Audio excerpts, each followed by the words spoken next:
Chapter 7, Thinking in the Certain Way. Turn back to Chapter 6 and read again the story of the man who formed a mental image of his house, and you will get a fair idea of the initial step toward getting rich. You must form a clear and definite mental picture of what you want. You cannot transmit an idea unless you have it yourself. You must have it before you can give it, and many people fail to impress thinking substance because they have themselves only a vague and misty concept of the things they want to do, to have, or to become. Now, this is where the internet is really great for us people. Pinterest, awesome place to go. Now, I know we're not supposed to want what other people have, but to see things that you don't already have, if you don't have time to go to every store in the world to find what you want, Pinterest is a good help. You can get an idea of what you want, and then you can mentally switch it to the color you want, this or that. So keep in mind, there are lots of visual images if you're wanting things. Okay. All right.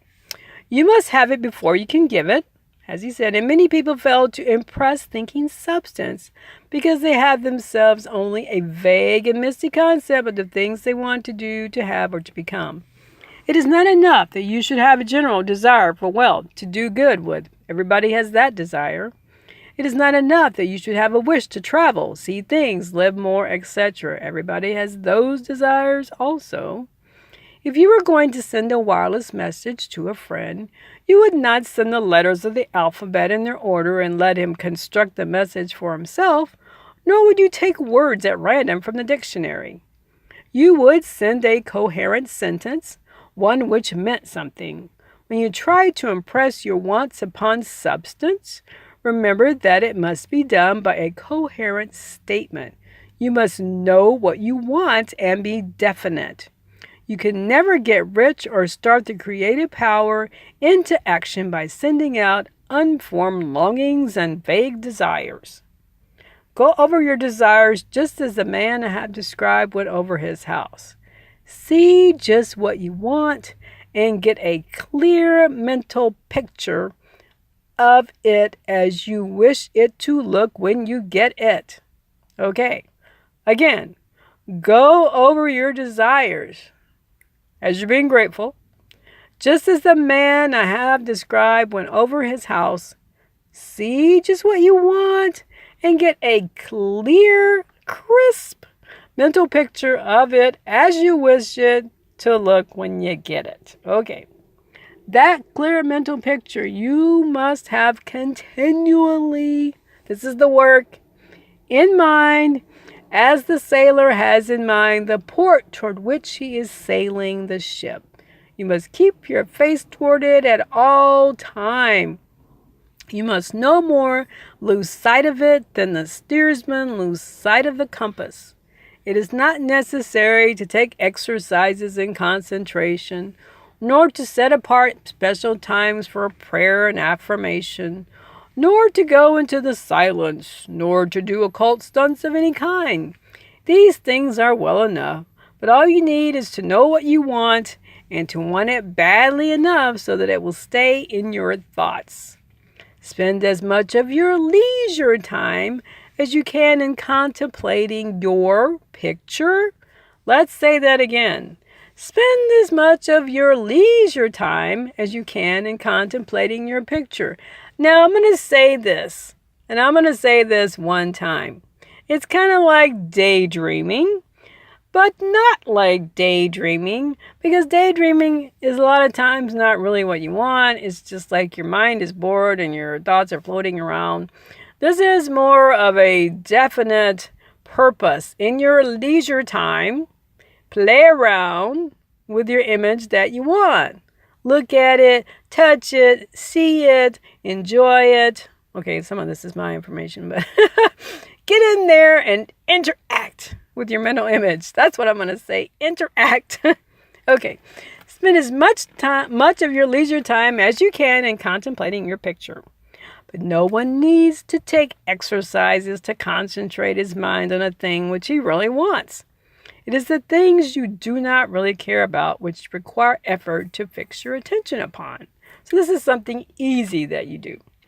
And unless you really want to get rich so that the desire is strong enough to hold your thoughts directed to the purpose as the magnetic pole holds the needle of the compass, it will hardly be worthwhile for you to try to carry out the instructions given in this book.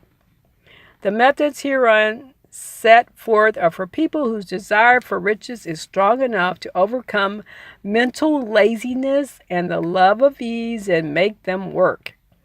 The more clear and definite you make your picture, then, and the more you dwell upon it, bringing out all its delightful details, the stronger your desire will be, and the stronger your desire, the easier it will be to hold your mind fixed upon the picture of what you want.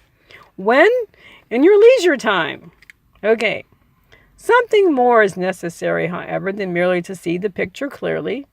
If that is all you do, you are only a dreamer, and you will have little or no power to accomplish. Behind your clear vision must be the purpose to realize it, to bring it out in tangible expression. And behind this purpose must be an invincible and unwavering faith that the thing is already yours, that it is at hand, and you have only to take possession of it. Live in the new house mentally until it takes form around you physically. In the mental realm, enter it at once into full enjoyment of the things you want. Whatever things ye ask for when ye pray, believe that ye receive them, and ye shall have them. That's from Jesus. Again, for people who don't necessarily believe in Christianity, there are a lot of things that Jesus says they're like very connected to the New Age movement, as you will see. So don't be put off by the religiosities. See the things you want as if they were actually around you all the time. See yourself as owning and using them. Make use of them in imagination just as you will use them when they are your tangible possessions. Dwell upon your mental picture until it is clear and distinct, and then take the mental attitude of ownership toward everything in that picture. Take possession of it in your mind in the full faith that it is actually yours.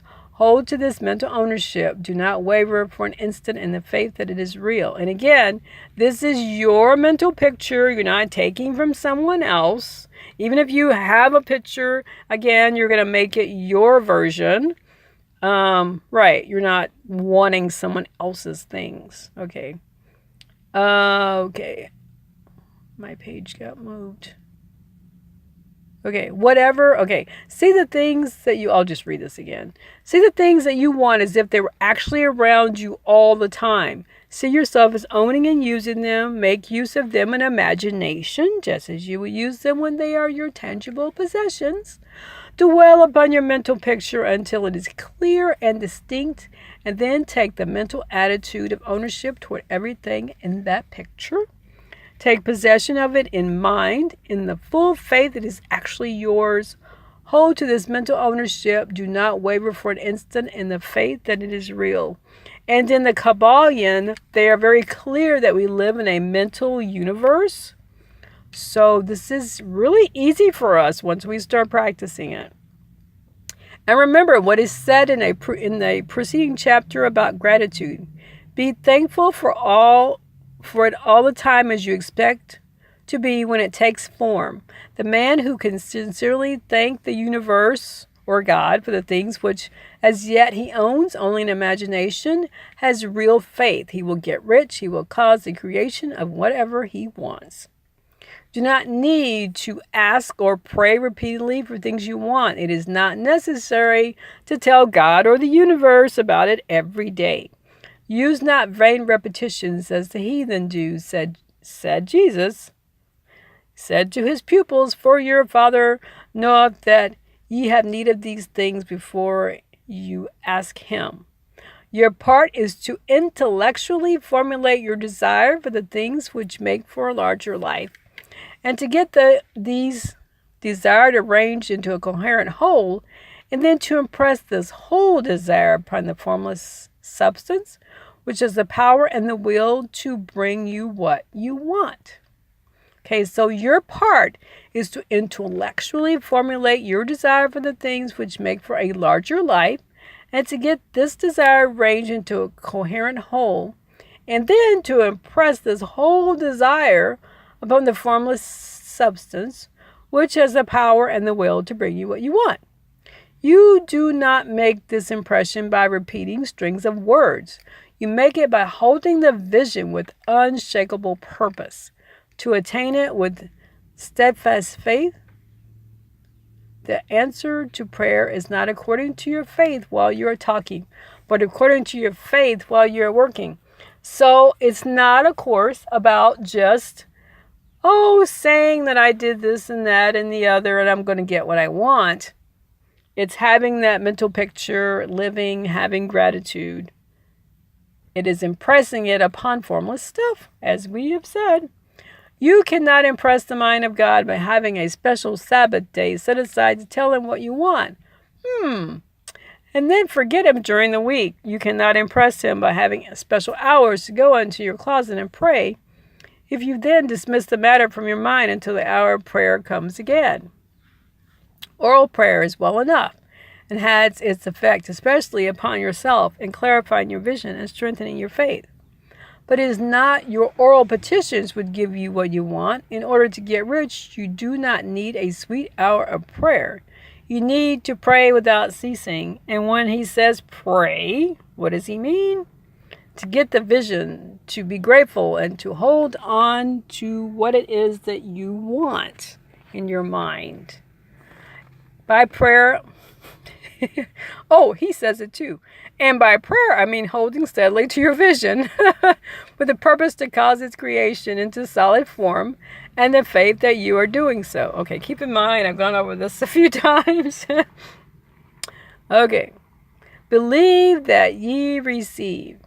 The whole matter turns on receiving. Once you have clearly formed your vision, when you have formed it, it is well to make an oral statement addressing the Supreme in a reverent prayer, and from that moment you must in mind receive what you ask for. Live in the new house, wear the fine clothes, ride in the automobile, go on the journey and confidently plan for greater journeys. Think and speak of all things you have asked for in terms of actual present ownership. So when you do talk about these things, do it like you own it.